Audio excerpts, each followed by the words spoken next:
Tires. Good. Likod.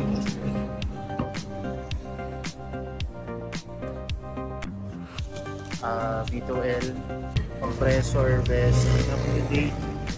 Tire sealant. Wall charger. Portable charger. Wiper. Kasi yung wiper dito naka-design sa snow na yun. Mga nakakabit. So papalitan yun ng wiper na pang weather sa atin. Seats. Check natin yung seats. Okay naman. Working lahat. Working. Yeah, working.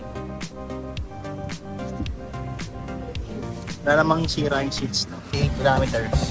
8? Ah, hindi. Remaining pala yun. 15 kilometers pala. 15 ba? 15. Asa yung 15? Ito. Okay. Hinahanap mo ba? Oo, kanina. Kala ko 80 din yun. So, first of all, 80 kilometers pa yung matatakbo natin. Oo. Let's go na. Let's go. Alright guys, so nandito tayo sa loob ng Seagull EV. So, ito yung itsura ng cockpit niya, no? Mabilisan lang to guys. So, ito yung kanyang reverse, neutral, or shift knob. Yan. Ito yung park, press mo lang yan. Ito yung engine start and stop. Or since wala siyang engine, start and stop lang. Tapos mode, normal, eco mode, and sport mode. Dito yung magbabago. Ayan, no? Ito, ang snow siya. So, more on traction to. Since wala naman tayo sa snow,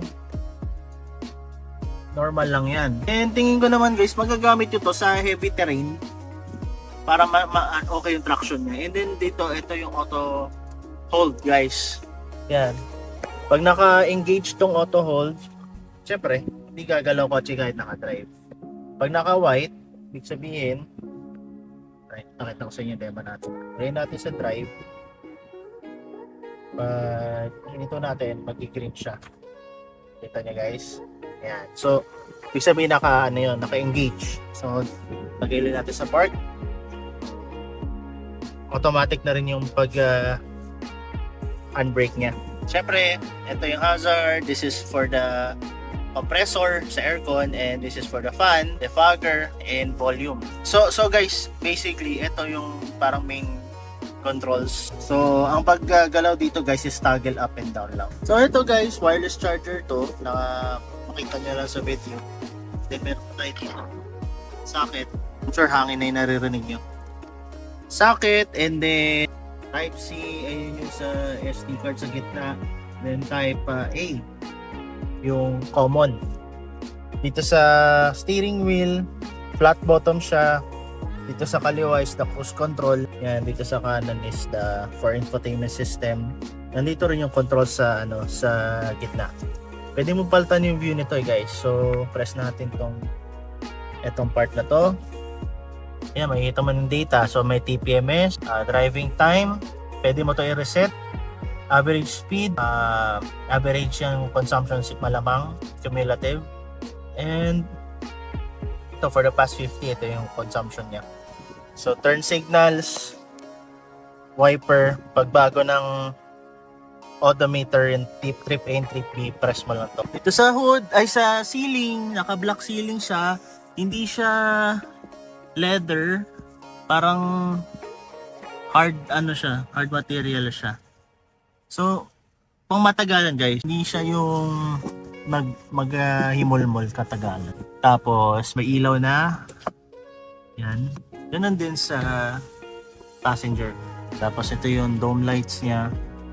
Walang lagayan ng And meron ditong abang na switch. So for sure, may variant ng Seagull sa ibang bansa na merong roof. Kaya siguro ganito yung design ng roof niya. Parang, alam mo yun sa kisame sa bahay. Although may texture siya, pero parang plywood. Pero doon kayo meron guys hindi talaga siya literal na plywood. Yan, sa likod, maluwag siya guys. So, sa sport seat na rin siya. May logo ng BYD yung seat niya. Yan, leather seats siya. Ano pa, ito storage niya, and unfortunately wala siyang storage sa sa center, pero okay lang yan guys. Small car, na-appreciate ko siya guys kasi alam mo yon, yung sa liit niya parang ang liit lang ng mga dapat mong intindihin, ganon.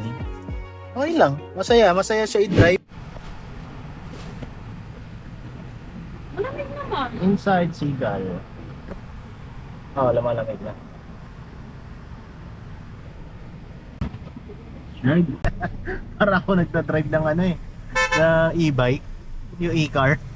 Kaya ko pala yan i-drive eh. Oo. E-bike lang pala yan eh. Noras Ginamit ba? ko ba yan? Ha? Ginamit mo yan? Hindi. Kung yung tapat sa tapat, baka itapat ko sa akin yan. Hindi ito na mute. Kasi ano siya eh. Ano talaga. Yung actual video. Mga picture niya ko dyan. Pag nagbibideo ko nga ako, rinig nila eh. Sabi ni Kuya Jampol. Niya, ay Luisa, nagbideo ka na naman kagabi ah. Sabi sa akin.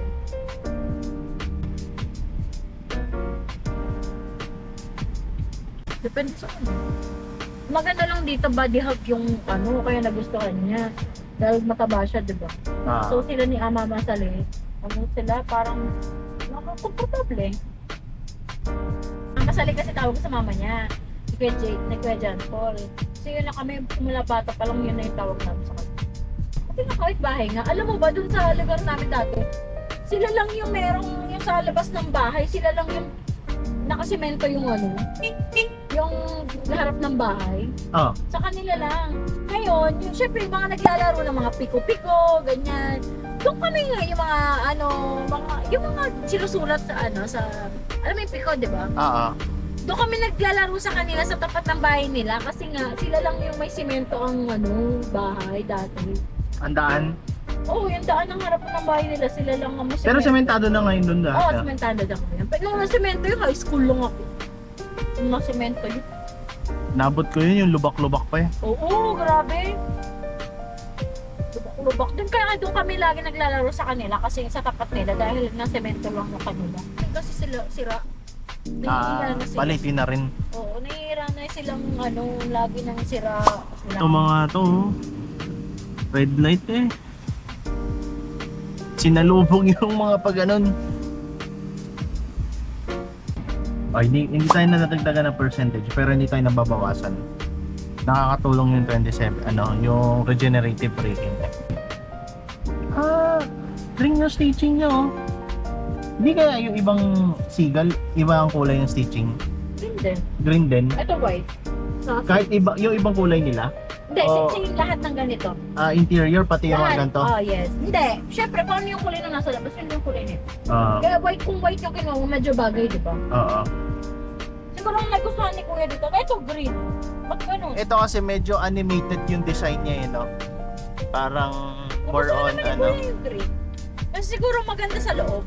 Mga presko sa paningin. Oo. Yung kulay.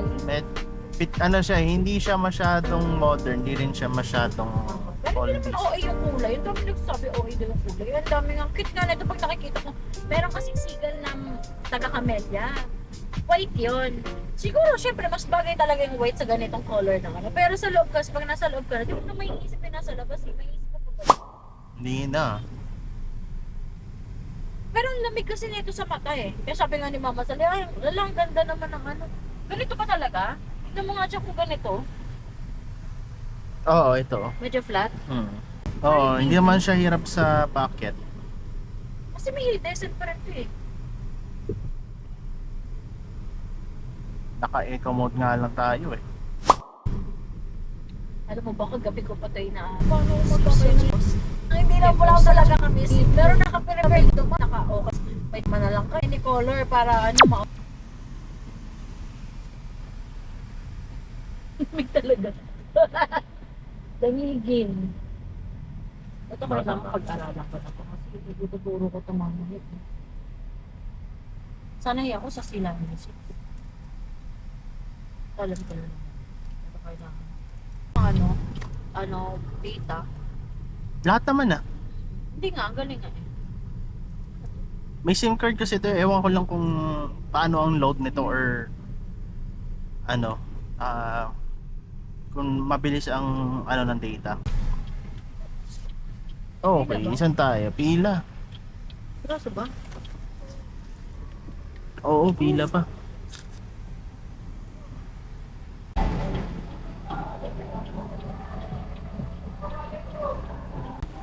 May available po? Opo. Mga pangilan po? Sunod na kami po. Sunod na daw tayo. Pwede rin pa kami kumain din? Okay, thank you.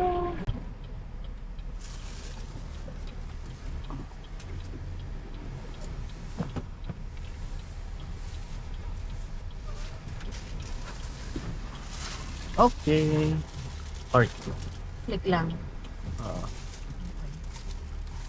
Easy. Dito kami sa Novi Car Wash.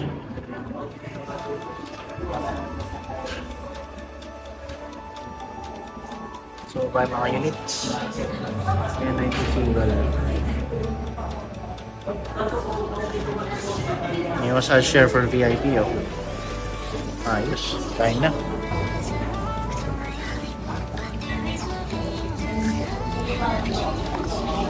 Uy! Sweet and sour.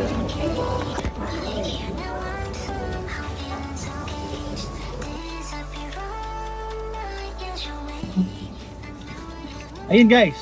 So, dito ko na tatapos itong video. If you like this video, press like lang. And sa mga nagbabalak bumili ng Seagull, PM nyo lang yung page ko. Ilalagay ko sa description yung link ng aking Facebook page. And yun, happy Easter guys. Thank you guys for watching. And see you in the next vlog. Bye!